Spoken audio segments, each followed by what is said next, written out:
घना जंगल था। जंगल में कालू नाम का चोर रहता था। कालू बड़ा बेवकूफ था। काफी हथियार लेकर रात को चोरी करने निकलता, लेकिन सुबह खाली हाथ वापस लौटता, क्योंकि कालू का वो बेवकूफ था। पूर्णिमा की रात थी। रात के 12 बजे थे। कालू का वो हाथ में हथियार लेकर चोरी करने निकला। एक बड़े घर के सामने आया और घर के पीछे पिछली दीवार तोड़ने लगा। आवाज होने की वजह से घोंसले में सोई टुनटुनी चिड़िया जाग गई और समझ गई कि कालू चोर आया होगा।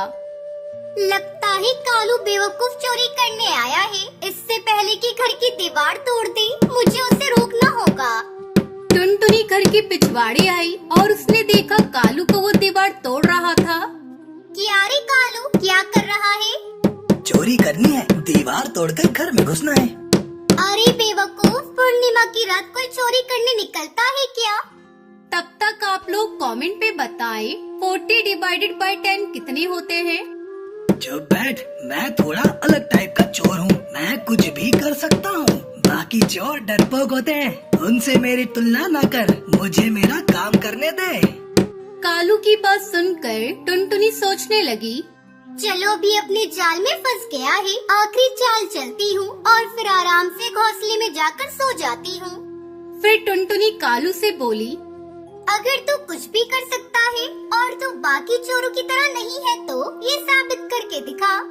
उसके लिए क्या करना होगा मुझे? बाकी चोर धन दौलत चुराते हैं, तू ना चांद की चोरी करके दिखा। टुनटुनी की बात सुनकर कालू ने चांद की तरफ देखा और फिर टुनटुनी से बोला, ओके, मंजूर है। कल सुबह चांद मेरे हाथ में होगा। ऐसा कहकर कालू वहाँ से निकल गया और टुनटुनी खुश होकर घर में आकर सो गई। कालू को वो चांद की तरफ देखकर सोचता हुआ चल रहा था कि चांद को कैसे चुराऊं? कैसे सब मुझे बेवकूफ समझते हैं, पर मैं बेवकूफ हूँ नहीं। चांद चुराकर जब मैं अपनी अकल का सबूत दूंगा तो टुनटुनी की शक्ल देखने लायक होगी।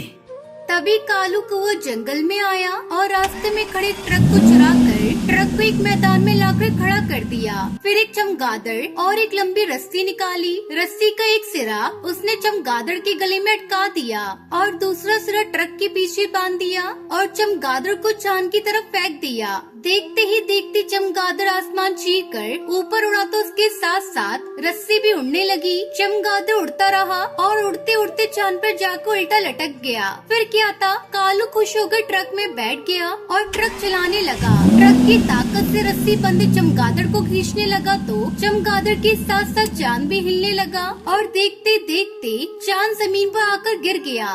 कालू झट से ट्रक से उतरा और उसने चांद उठा लिया।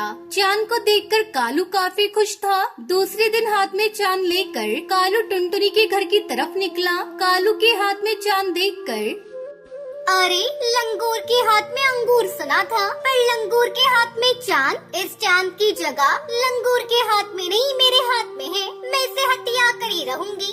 अरे वाह वाह कालू, तुम्हारी अकल सोच पूछ के दाद देती हूँ। अब चोरी चकारी छोड़ो और एक म्यूजियम खोल लो। पक्षी चांद देखने आएंगे तो मोटी कमाई होगी। फिर क्या था, कालू ने म्यूजियम खोला और कांच की पेटी में चांद रख दिया।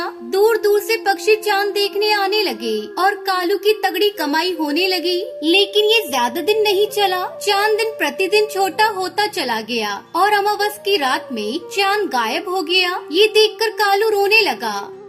हे भगवान, इतनी मेहनत से चांद चुराया, ये चांद तो गायब हो गया। मैं बर्बाद हो गया।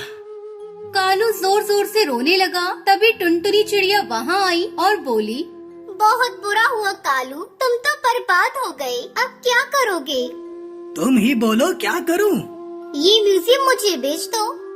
हाँ खरीद लो। चांद चला गया, अब मैं इसका क्या करूँगा? खरीद लो। फिर टुनटुनी चिड़िया ने चंद पैसे देकर म्यूजियम खरीद लिया और कालू को वो चला गया। कुछ दिन बीत गए। अमावस का प्रभाव खत्म हुआ और पूर्णिमा आने लगी। धीरे धीरे चांद बढ़ने लगा और पक्षी फिर से चांद देखने आने लगे। इस प्रकार टुनटुनी मोटी कमाई करने लगी और बेवकूफ कालू फिर से घरों के पिछवाड़े जाकर दीवार तोड़ने लगा। तुम तो बड़े हो गए हो। अब तुम तो बहुत जल्दी नीचे गिरने वाले हो। मैं गिरने वाला हूँ। काश किसी भी पक्षी को पता न चले कि मैं जादुई आम हूँ। कोई लालची पक्षी मुझे ले गया तो पता नहीं क्या क्या मांगेगा। अरे तुम कुछ बोलना ही नहीं। ऐसा करने से किसी भी पक्षी को तुम्हारी सच्चाई पता नहीं चलेगी। हाँ, ये आइडिया सही है। अरे वाह, मिल गया आज का खाना। टुनटुनी चिड़िया जमीन पर उतरकर उसके पास पहुंची। उसने आम पर 2-3 मुंह मारे और मजे से उसको खाने लगी। अरे वाह, कितना स्वादिष्ट आम था, मजा आ गया। काश कि अब थोड़ा पानी मिल जाता तो और अच्छा होता। उसके इतना कहते ही आम चमकने लगा, जिसको देखकर टुनटुनी चौंक पड़ी और उसके सामने पानी से भरा मटका आ गया। अरे ये कैसा चमत्कार है, मेरी ख्वाहिश करते ही पहले आम चमका और उसके बाद यहाँ पानी आ गया। कहीं ये जादुई आम तो नहीं है? तब तक आप लोग कमेंट में बताएं 21 into 4 कितने होते हैं। हाँ, तुमने सही पहचाना। अरे वाह, तुम तो बोल भी सकते हो। हाँ टुनटुनी, मैं जादुई आम हूँ। अगर कोई जानवर मेरा एक बाइट खाकर विश मांगे तो मैं उसकी विश पूरी कर देता हूँ। ओह अच्छा, लेकिन जब तुम्हारे अंदर खाने को कुछ बचेगा ही नहीं तो क्या होगा? किसी भी पक्षी की 3 ख्वाहिश पूरी हो जाने के बाद मैं फिर से पूरा हो जाता हूँ और फिर उस पक्षी के हुक्म का गुलाम नहीं रहता। तो ठीक है, मेरी दूसरी ख्वाहिश है कि तुम हवा में उड़कर कहीं भी जा सकते हो। उसके इतना कहते ही आम हवा में उड़ गया।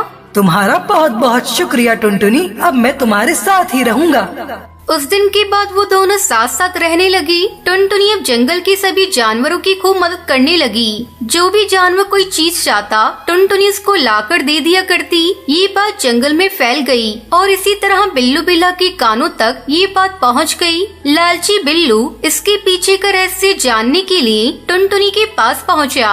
हाय हाय, मेरी कोई मदद करो। टुनटुनी, कहाँ हो तुम?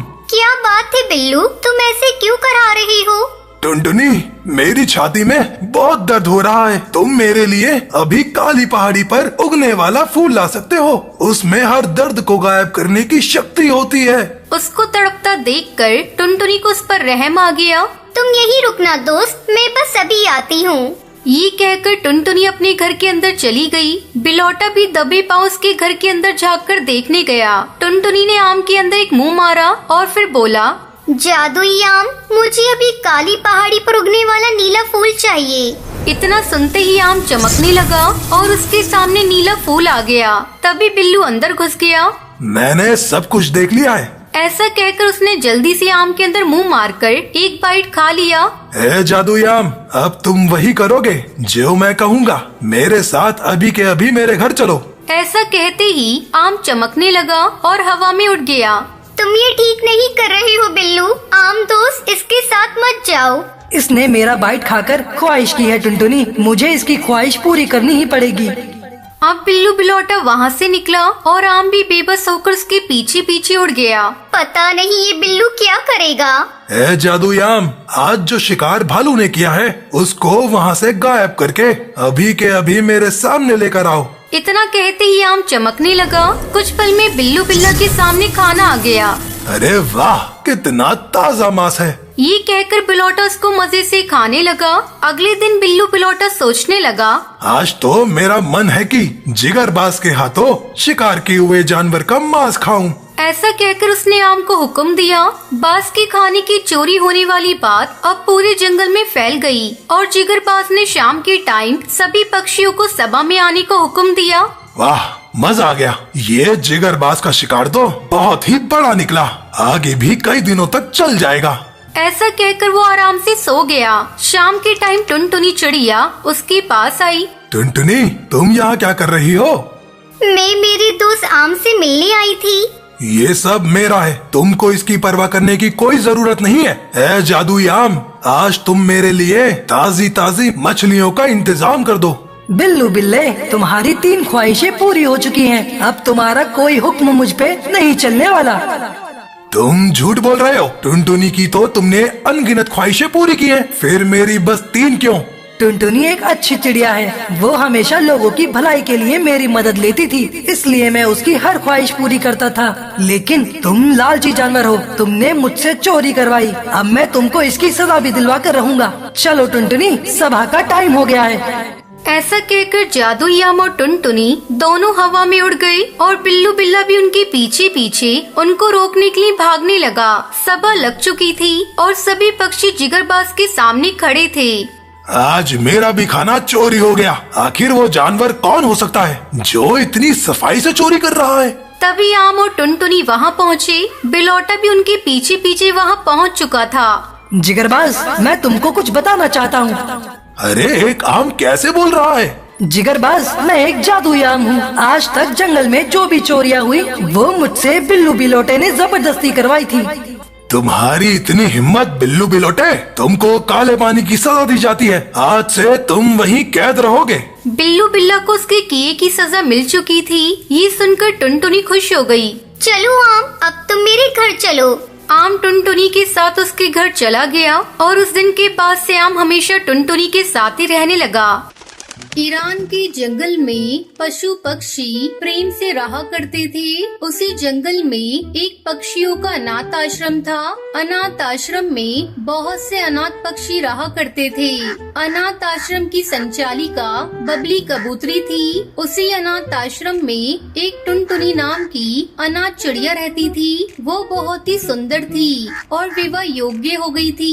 अनाथ आश्रम की संचालिका उसके लिए योग्य वर की तलाश कर रही थी। एक दिन हरिया तोता उनके अनाथ आश्रम आया। अरे वाह बबली मैडम, आपने तो इन अनाथ बच्चों की माँ से भी बढ़कर देखभाल की है। आपका सेवा भाव देखकर तो मैं बहुत खुश हूँ। यदि मेरे लायक कोई सेवा हो तो अवश्य बताइए। धन्यवाद हरिया तोता। मेरे आश्रम में बहुत सी अनाथ चिड़िया रहती हैं। उनमें से एक चिड़िया जो बहुत ही खूबसूरत और बहुत ही भोली है। मैं उसके लिए एक योग्य वर की तलाश कर रही हूँ ताकि उसका घर बस जाए और उसे अनाथ आश्रम में ना रहना पड़े। अगर आपकी नजर में कोई योग्य चिड़ा हो तो मुझे जरूर बताइएगा। हाँ हाँ जरूर। अरे मैं तो इस जंगल से उस जंगल जाता ही रहता हूँ। जैसे ही मुझे कोई योग्य वर मिलता है तो मैं आपको खबर करूँगा। एक दिन हरिया तोता शहर में अपने एक दूर के चाचा के घर गया। हरिया को देखकर चाचा जी बहुत खुश हुए। अरे हरिया, तुम तो बड़े सालों बाद आए हो। आज हमारे घर का रास्ता कैसे भूल गए? अरे चाचा जी, मैं आपके घर का रास्ता तो नहीं भूला हूँ। बस काम काज में इतना उलझा रहता हूँ कि आने का मौका ही नहीं मिलता।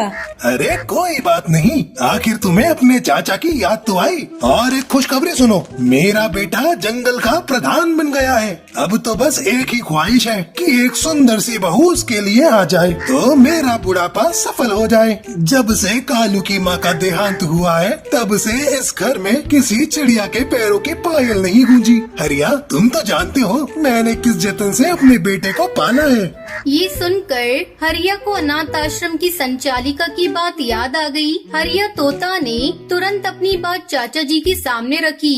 चाचा जी, मेरी नजर में आपके बेटे कालू के लिए एक बहुत अच्छा रिश्ता है। अच्छा, कौन है वो बताओ?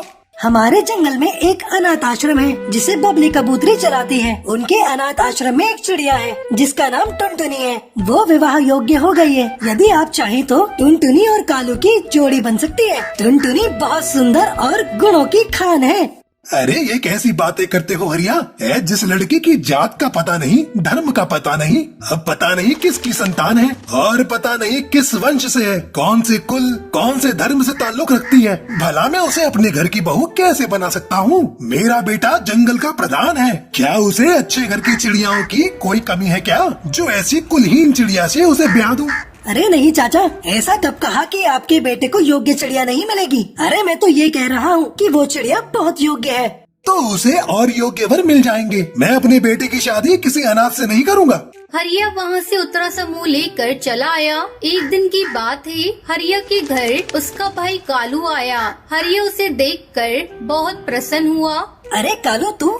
हाँ भैया, मैं यही नजदीक किसी काम से आया था तो सोचा आप लोगों से मिलता चलूं। अरे वाह भाभी, आप तो बहुत अच्छा नाश्ता बनाती हैं। आप लोग तो जानते ही हैं, माँ के देहांत के बाद पिताजी ने ही मुझे पाला है। उनके हाथों की कच्ची पक्की जली हुई रोटियां खाकर ही बड़ा हुआ हूँ। ऐसे भोजन के लिए तो मैं तरस गया था।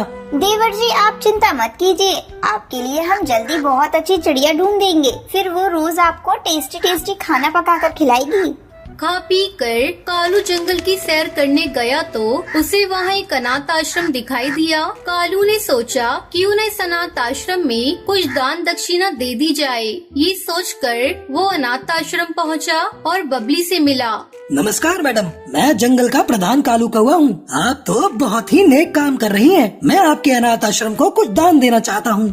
आपका बहुत बहुत धन्यवाद, परंतु दान ही सब कुछ नहीं होता है। इसके अलावा भी इन बच्चों की कुछ सामाजिक जरूरत है। उदाहरण के लिए मेरे इस अनाथ आश्रम में टुनटुनी नाम की एक चिड़िया विवाह के योग्य हो गई है। वो सर्वगुण संपन्न है। अनाथ होने के कारण इसके लिए योग्य वर नहीं मिल रहा। ज्यादातर 2 बच्चों के पिता या तलाकशुदा के ही रिश्ते आ रहे हैं। समाज का अनाथ बच्चों के प्रति नजरिया पता नहीं कब बदलेगा। अरे वाह, आपके विचार सुनकर तो मुझे बड़ी प्रसन्नता हुई। आप सत्य कहते हैं, जब तक हमारे विचार नहीं बदलेंगे तब तक समाज नहीं बदल सकता। यही तो मैं कहना चाहती हूँ। पैसे देकर लोग सोचते हैं कि वे अपनी जिम्मेदारियों से मुक्त हो गए। क्या मैं उस चिड़िया से मिल सकता हूँ जिसके बारे में आपने अभी अभी बात करी है? हाँ हाँ, क्यों नहीं। बबली टुनटुनी को बुलाने चली गई और कुछ ही देर बाद वो उसे साथ लेकर आई। टुनटुनी हाथ में नाश्ते की प्लेट भी पकड़ रखी थी। अरे तकलीफ की क्या जरूरत थी? क्यों आप हमारे लिए इतना कुछ कर रहे हैं? हमारे अनाथ आश्रम को धन दान दे रहे हैं, जिससे मेरे सभी भाई बहनों का बहुत भला होगा। तो क्या हम आपके लिए चाय और नाश्ता भी नहीं ला सकते? ये लड्डू और खिचड़ी मैंने खुद बनाई है। कालू को टुनटुनी अच्छी लगी। वो उससे विवाह करने का मन बना चुका था। हरिया के पास आकर उसने अपनी दिल की बात उसे बताई। मैंने टुनटुनी के बारे में तुम्हारे पिता से बात की थी, पर तुम्हारे पिता ने उसका रिश्ता ठुकरा दिया था। अरे आप इस बात की चिंता मत कीजिए, पिताजी को मैं मना लूंगा। ये सुनकर हरिया बहुत खुश हुआ। कालू ने घर जाकर अपने पिता से शादी के बारे में बात की और आखिर उन्हें मना ही लिया था। टुनटुनी अनाथ आश्रम से विदा होकर कालू प्रधान की पत्नी बनकर उसके घर आ गई।